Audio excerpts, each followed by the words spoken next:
Hello बच्चों, स्वागत है आपका मेरे YouTube चैनल पे। आज हम वर्कशीट नंबर 33 डिस्कस करेंगे, जिसका सब्जेक्ट है आपका मैथमेटिक्स और डेट है आपकी 18 सितंबर 2020। तो बच्चों, ये वाली जो वर्कशीट है मैथमेटिक्स की, ये हिंदी मीडियम और इंग्लिश मीडियम में है। अभी हम इस वर्कशीट को इंग्लिश मीडियम में डिस्कस कर रहे हैं। इसी तरह से मेरे चैनल पे हिंदी मीडियम भी बनी हुई है, उसको आप देख सकते हो। चैनल का नाम है ऋषभ कंप्यूटर क्लासेस। ठीक है बच्चों, तो वीडियो को मैं स्टार्ट कर रहा हूँ, और स्टार्ट करने से पहले जल्दी से आप सभी लोग वर्कशीट को सब्सक्राइब करिए, चैनल को सब्सक्राइब करिए, और उसके साथ एक बेल आइकन होगा, उसको प्रेस करिए। ठीक है बच्चों, तो क्लास है आपकी 9th। एज यूजुअल आप यहाँ पर एंट्री फिल कर लीजिए, नेम, और यहाँ पर आपको फिल करना है क्लास टीचर नेम। ठीक है, तो देखिए टॉपिक है हमारा आज का एक्सपेरिमेंटल प्रोबेबिलिटी। इस टाइप का एक प्रोबेबिलिटी का कंसेप्ट हम पिछली वर्कशीट में डिस्कस कर चुके हैं मैथमेटिक्स के अंदर ही। तो सेकंड टाइप की प्रोबेबिलिटी यहाँ पर हम डिस्कस करेंगे, जो कि है एक्सपेरिमेंटल प्रोबेबिलिटी। तो यहाँ पर आपको कुछ थोड़ी सी चीज़ें पता होनी चाहिए। अंडरस्टैंडिंग ऑफ प्रोबेबिलिटी, ये थोड़ा सा आपको आइडिया होना चाहिए कि प्रोबेबिलिटी को क्या मीनिंग है प्रोबेबिलिटी का। ठीक है बच्चों, तो और बाकी चीज़ें हम यहाँ पर क्लियर करेंगे। Children, in earlier classes you have had a glimpse of probability when you perform experiment like tossing of coins, throwing of dice, etc. and observe their outcome। तो बच्चों यहाँ पर बता रहे हैं कि पिछली क्लासेस में आपने प्रोबेबिलिटी के कुछ चीज़ें देखी थी, जहाँ पर परफॉर्म किया था हमने कुछ एक्सपेरिमेंट। किसके ऊपर? टॉसिंग ऑफ कॉइन, कॉइन्स मतलब सिक्के को टॉस करके हमने देखा था प्रोबेबिलिटी क्या आ रही है। और डाइस मतलब जिसको लूडो में हम यूज़ करते हैं, वो उसको थ्रो करके, उसमें 6 फेजेस होते हैं, तो उसको हमने थ्रो करके उसके आउटकम्स को देखा था और ऑब्जर्व किया था। You will now learn to measure the chances of occurrence of a particular outcome in an experiment. यहाँ पर बच्चों हम लर्न करेंगे, मेजर करेंगे कि कितने चांसेस होते हैं किसी भी पर्टिकुलर आउटकम के with the help of experiment. तो the chances of occurrence of a particular outcome in a particular experiment is measured by finding the experimental और एम्फीरियल प्रोबेबिलिटी।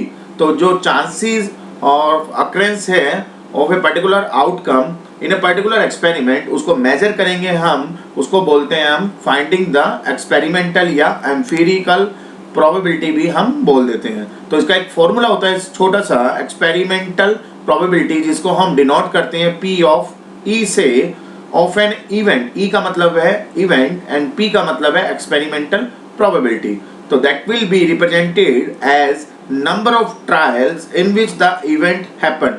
कि कोई भी पर्टिकुलर इवेंट है, उसमें आपने कितने नंबर ऑफ ट्रायल यूज किए हैं या हैपन हुआ है, divide by the total number of trial, और उसमें कितने नंबर ऑफ ट्रायल्स टोटल है। अभी एग्जांपल से समझेंगे एक छोटे से फॉर्मूले को, अभी बस आप इसको नोट कर लीजिए। उसके बाद है हम कुछ एग्जांपल लेंगे, इस फॉर्मूले को यूज करते हुए इसको सॉल्व करेंगे। जैसे कि पहला एग्जांपल दिया हुआ है, example number 1, a coin is tossed 1000 time with the following frequency.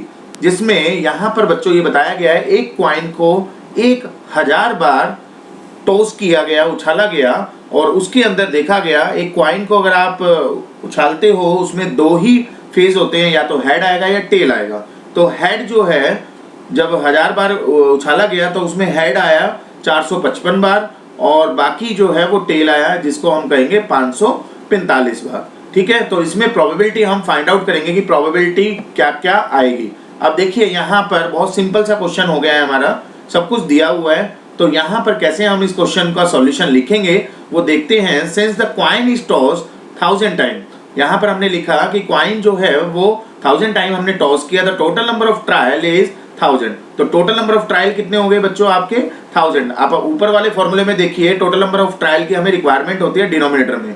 ठीक है, let us call the event of getting a head and of getting a tail, जिसको हम रिप्रेजेंट करेंगे E एंड F से। E का मतलब है हेड और F का मतलब है टेल। तो उसकी हमें चेक करना है कि कितनी बार आ रहा है ये event. The number of time E happen, that is the number of time a head come up, that is equal to the 455। ये दिया हुआ है क्वेश्चन में 455 जो है हेड आता है। किसी भी कॉइन को अगर 1000 बार उछालते हैं इस पर्टिकुलर सिचुएशन में तो probability of E that is equal to the number of head divide by the total number of trial. Total number of trial कितने थे 1000, हेड कितनी बार आ रहा था 455 बार, तो प्रोबेबिलिटी ऑफ ई आ जाएगा that is equal to 455 divide by 1000 is equal to the, आप calculate करोगे तो ये वैल्यू आएगी 0.455। ठीक है, इसी तरह से similarly the probability of event of getting a tail, tail की प्रोबेबिलिटी कितनी थी 545, टोटल नंबर ऑफ ट्रायल कितने थे 1000, सारी वैल्यू को आप पुट कर दीजिए और that you will get the result 545 divide by 1000 equal to the 0.545। ये एक सिंपल सी कैलकुलेशन होती है। दो इवेंट थे, दोनों इवेंट की आपने प्रोबेबिलिटी निकाल दी, तो हमेशा प्रोबेबिलिटी जो होती है दैट इज इक्वल टू 1 होता है। एवरी इवेंट जितने भी हैं उनका सबका सम करने के बाद प्रोबेबिलिटी कितनी आनी चाहिए बच्चों 1 आनी चाहिए। जैसे कि आप देख पा रहे हो 0.455 प्लस 0.545 को अगर ऐड करोगे तो रिजल्ट आएगा 1.0000। ठीक है, that is equal to 1। Clear. इसी तरह से हम दूसरे क्वेश्चन पे जाते हैं, दूसरा एग्जांपल देखते हैं। यहाँ पर क्या लिखा हुआ है, a die is thrown 1000 time with the frequency for the outcome. आप डाई की बात कर रहे हैं, मतलब डाइस की बात कर रहे हैं, तो उसमें 6 वैल्यू होती है 1 2 3 4 5 अप टू 6। तो यहाँ पर 1 जो है कितनी बार आता है फ्रीक्वेंसी, मतलब इसमें लिखी गई है 179 टाइम 1 आता है। अगर एक डाइस को 1000 बार उछाला जाता है तो 1 कितनी बार आता है 179 टाइम। 2 जो है उसकी प्रोबेबिलिटी कितनी टाइम की है फ्रीक्वेंसी 150, 3 की चांसेस है फ्रीक्वेंसी 157। इस तरह से 4 5 6 की वैल्यू दी हुई है। Find the probability of getting each outcome. आपको क्या निकालना है, हर एक 1 के लिए प्रोबेबिलिटी निकालनी है, 2 कितनी बार आता है उसकी प्रोबेबिलिटी निकालनी है, 3 के लिए प्रोबेबिलिटी निकालनी है। इस तरह से हमें 6 के 6 की प्रोबेबिलिटी फाइंड आउट करनी है। तो सिंपल सा है। तो यहाँ पर 1 के लिए हमने E1 से रिप्रेजेंट किया, 2 के लिए E2 से रिप्रेजेंट किया एंड रिस्पेक्टिवली 6 के लिए E6 से रिप्रेजेंट किया। तो प्रोबेबिलिटी ऑफ E1 जब हम निकालेंगे तो क्या होगा, frequency of outcome 1 divide by the total number of trial. तो total number of trial question में दिया हुआ है 1000 टाइम आप एक डाइस को थ्रो करते हो, तो टोटल नंबर ऑफ ट्रायल कितने हुए 1000 और कितनी बार 1 अक्कर होगा वो फ्रीक्वेंसी गिवन है हमें 179 टाइम। तो 179 डिवाइड बाय 1000 तो वैल्यू आएगी 0.179। इसी तरह से probability of E2 equal to the 150 divide by 1000। E2 किसके लिए रिप्रेजेंट कर रहा था 2 के लिए। ठीक है, तो वैल्यू आ जाएगी 0.15। इसी तरह से probability of E3 that can be represented for the value 3 तो is equal to the 157 divide by 1000 equal to the 0.157 and so on. इस तरह से हमने सभी की वैल्यू को निकाल लिया and then you will finally get the outcome of each value. So that is equal to always probability of every event, sum of the probability of every event that is equal to the 1। Clear है। तो आप cross verify कर सकते हो कि ये चीज आ रही है या नहीं आ रही। अब नेक्स्ट है आपके प्रैक्टिसेस क्वेश्चंस मैथमेटिक्स में, जो कि आपको वर्कशीट में कंप्लीटली आपको लिखना है और इसको सॉल्व करना है। जैसे कि यहाँ पर 3 coin are tossed simultaneously 200 time. 3 coin को उछाला जाता है साइमल्टेनियसली, तीनों को साइमल्टेनियसली उछाला जाता है 200 बार with the following frequency of different outcome. तो यहाँ पर 3 कॉइन को उछाला जा रहा है, तो यहाँ पर ये कहता है एक हेड आने की फ्रीक्वेंसी कितनी है 23। 2 सिक्के में 2 हेड आते हैं तो फ्रीक्वेंसी कितनी है 72। 3 हेड की फ्रीक्वेंसी है 77 और चौथा केस बन सकता है कि तीनों में ही टेल हो, इसका मतलब है नो हेड, तो उसके चांसेस है 28। ये क्वेश्चन में गिवन है कि तीनों कॉइन को साइमल्टेनियसली टॉस किया गया, then you will compute the probability of getting 2 head. 2 head की प्रोबेबिलिटी आपको फाइंड आउट करनी है। तो यहाँ पर मैंने स्टेप बाय स्टेप आंसर लिखा हुआ है बच्चों, तो मैं आपको दिखा रहा हूँ। जैसे कि ये क्वेश्चन था, इस क्वेश्चन के कॉरस्पॉन्डिंग क्वेश्चन हमने पढ़ लिया था। अब है answer frequency of getting 2 head कितना दिया हुआ है 72। ऊपर क्वेश्चन में दिया हुआ है बच्चों 72, 2 हेड के जो फ्रीक्वेंसी है वो है 72। टोटल नंबर ऑफ ट्रायल कितने थे, तीनों सिक्कों को कितनी बार उछाला गया था 200 बार। तो हमने रिप्रेजेंट किया let E is the event of getting 2 head that is the number of time getting 2 head is equal to the 72। यही वैल्यू एज इट इज हमने यहाँ पर रिप्रेजेंट कर दी, सिर्फ और सिर्फ ई को रिप्रेजेंट करने के लिए। ठीक है, तो probability of E is equal to the number of time getting 2 head divide by the total number of trial. तो तो यहाँ पर वैल्यू आ जाएगी आपकी 72 divide by 200।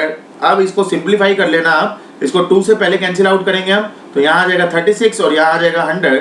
Again you can cancel out by 2 is equal to the 18, that is equal to the 50। Again you can cancel out by 2, that is 9 and this one is 25, so that is equal to the 9 by 25. This is the probability of getting the two head. Clear? That is the first question. You will get the answer is equal to the 9 by 25.